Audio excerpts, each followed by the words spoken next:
오뚜기 같은 경우는 사실 라면 업계에 가장 늦게 뛰어든 기업에 속합니다. 생각해보시면요. 2000년대까지 오뚜기 하면 라면에서 대표 상품이 뭔지 기억나시는 거 있으세요? ESG 경영의 시대에도 노이즈 마케팅이 먹히는 이유 이런 얘기도 나오는데 네. 아까 말씀하신 삼양라면의 초대 회장님께서 정말 좋은 마음으로 국민을 정말 잘 영양적으로 먹이려는 사업들에 도전했음에도 불구하고 그래도 여러 방면에서 좀 다른 능력이 더 있었어야 했다라는 걸 좀 배우게 된 것 같아요. 그러니까 그렇죠. ESG 경영이라는 게 뭐 환경을 위한다거나 정말 소비자들을 위한다거나 그런 뭐 지배 구조나 뭐 이런 그런 것들에 대한 내용이잖아요. ESG 경영이라는 게 좋은 뜻만으로는 힘들겠네요, 이 경쟁 사회에서. 그렇죠. 뜻이 좋다는 것만으로는 이제 경쟁에서 이길 수 없고 경쟁에서 이길 만한 요소들이 필요한 거죠. 그 뜻이 좋다는 것을 진정성을 누가 알아줍니까? 소비자는 알아준다지만 소비자들도 혼동이 올 때서 이 기업이 정말 진짜로 하는 것인가 아니면 그린워싱을 하는 기업인가.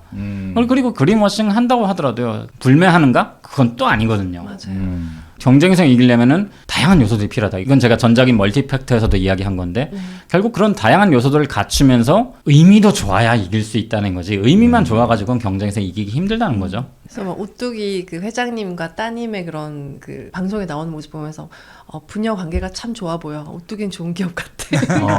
이렇게 되게 대중들은 네. 생각을 하게 되는 것 같아요. 물론 이제 그런 좋은 이미지가 있으면 상품을 좀 더 소비할 때 우선적으로 선택하는 경향성이 없진 않아 있죠. 네. 하지만 그것도 상품의 능력이 상품의 질 자체가 받쳐줄 때이거든요. 오뚜기가 뭐 예전에 안 그랬냐? 그랬더니 늘 그래왔어요. 근데 오뚜기의 상품이 받쳐주니까 팔리기 시작한 거예요. 오뚜기 같은 경우는 사실 라면 업계에 가장 늦게 뛰어든 기업에 속합니다. 원래 이제 청보이 라면 사업을 인수해서 뛰어든 게 오뚜기였는데요. 그러다 보니까 진입에 굉장히 늦었고요. 생각해보시면요. 2000년대까지 오뚜기 하면 라면에서 대표 상품이 뭔지 기억나시는 거 있으세요? 케첩밖에 생각 라면은 그냥 오뚜기 라면 아는 건 진라면. 진라면이죠. 그게 진라면은 언제 그냥- 나왔는지는 모르죠. 네. 진라면은 이제 초기 때 완전 이제 오뚜기가 그 처음 라면 산업 진입하면서 내놓은 상품인데 네네. 그건 사실 기본 라면이거든요. 어. 뭐 딱히 기억나는 상품은 없으실 거예요. 근데 생각해보면 신기한 게 지금 라면 업계 2위거든요. 오뚜기가요? 네, 오뚜기가 라면 업계 2위입니다. 진라면이 제일 많이 파는 거예요, 오뚜기에서는. 네, 지금은 진라면 되게 많이 팔고 있어요. 근데 예전에는 진라면이 그렇게 잘 팔리는 라면은 아니었어요. 그래요? 그리고 지금 보시면 아시겠지만요. 오뚜기 했을 때 딱히 기억나는 라면은 없어요. 대표 상품이 없습니다. 대표 상품이 없어요. 대표 상품 아니에요? 대표 상품이긴 한데요. 네. 근데 그건 기본 라면이고 그때 당시만 해도 그렇게까지 잘 팔리는 라면은 아니었던 거죠. 네네네. 근데 오뚜기가 어떻게 뒤에 들어왔으면서도 네. 크게 기억나는 대표 상품 없이 어떻게 지금 2위를 차지했을까요? 그러니까 되게 신기하네. 되게 신기한 부분이죠. 용심의 이미지가 좀 내려가서 그런 것도 있지 않나요? 뭐 그런 부분도 있고요. 네. 일단 90년대 경쟁을 하면서 오뚜기가 빙그레 그다음에 팔도를 추월했거든요. 추월한 계기가 보면요. 팔도는 원래 이제 팔도가 한국 야쿠르트잖아요. 한국 야쿠르트 하면은 어떤 분들이 상품 판매하시죠? 그 주변에 이렇게 야쿠르트 판매하시는 네, 방판- 프레시 매니저들이 네. 하시죠. 원래 라면도 그렇게 팔았습니다. 진짜요? 네. 아, 라면을 방판하듯이 이렇게 팔았대요. 네.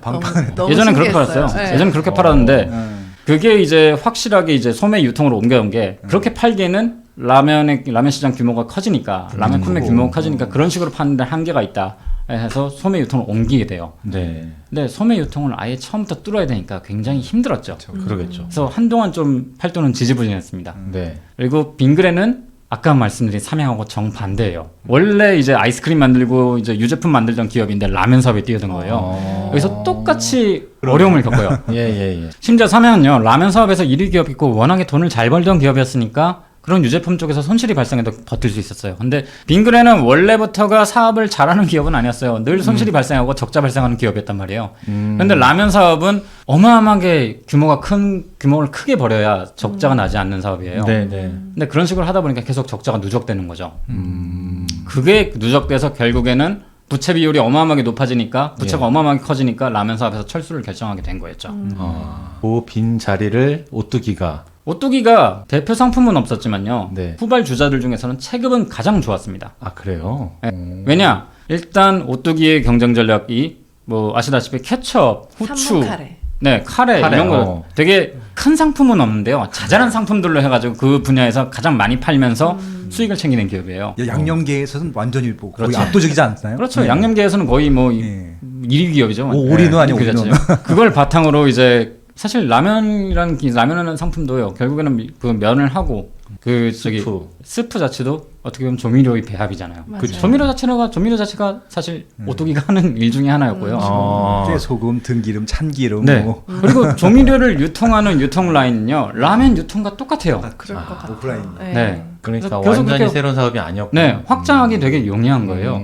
그래서 보자면은 결과적으로 보자면 체급 자체가 경쟁 기업보다 훨씬 컸기 때문에 90년대 이미 경쟁사들을 잡아가기 시작했던 거예요. 그때 이미 90년대 말부터 2000년대 들어서부터는 삼양하고 2위, 3위를 다투는 기업이 된 거예요. 야. 체급 하나로. 벌써부터. 네. 야. 후발주자임에도 불구하고 체급이 좋았기 때문에 네네. 이게 되게 중요한 시사점이 있다고 봐요. 우리는 뭔가 대단한 아이디어가 있어요. 후발주자에서 추월할 수 있다 생각하지만요. 네네. 생각보다 아이디어보다도 체급이 더 중요한 경우도 있다는 거죠. 맞아요. 그리고 그걸 바탕으로 해서 2010년대 들어서 제품을 싹 리뉴얼하기 시작합니다. 진라면이 그때부터 좀 맛이 괜찮았다는 평을 듣기 시작했어요. 아, 그전에는 별로였어요? 그전에는 너무 일반적인 맛이 맛이었는데. 일반적인 맛이었고 너무 밋밋하다. 왜냐면 신라면이 이제 매운 라면의 시대를 개척한 이후로 사람들의 입맛은 매운맛으로 맞춰져 있었는데 그때 당시 기준으로 보자면 진라면은 조금 밋밋하다라는 평들이 많았었거든요. 네. 근데 진라면이 이제 꽤 이제 먹을 만한 수준으로 올라왔고 결정적으로 싸게 팔기 시작했잖아요. 맞아요. 신라면보다 훨씬 신라면도 훨씬 쌌잖아요. 그리고 아마 소비자분들은 아실 거예요. 진라면 그리고 오뚜기는 라면 가격 안 올리는 걸로 많이 이제 소비자가 맞아요. 어필했죠. 가격 경쟁력이 생기니까 당연히 사람들이 많이 살 수밖에 없는 거죠.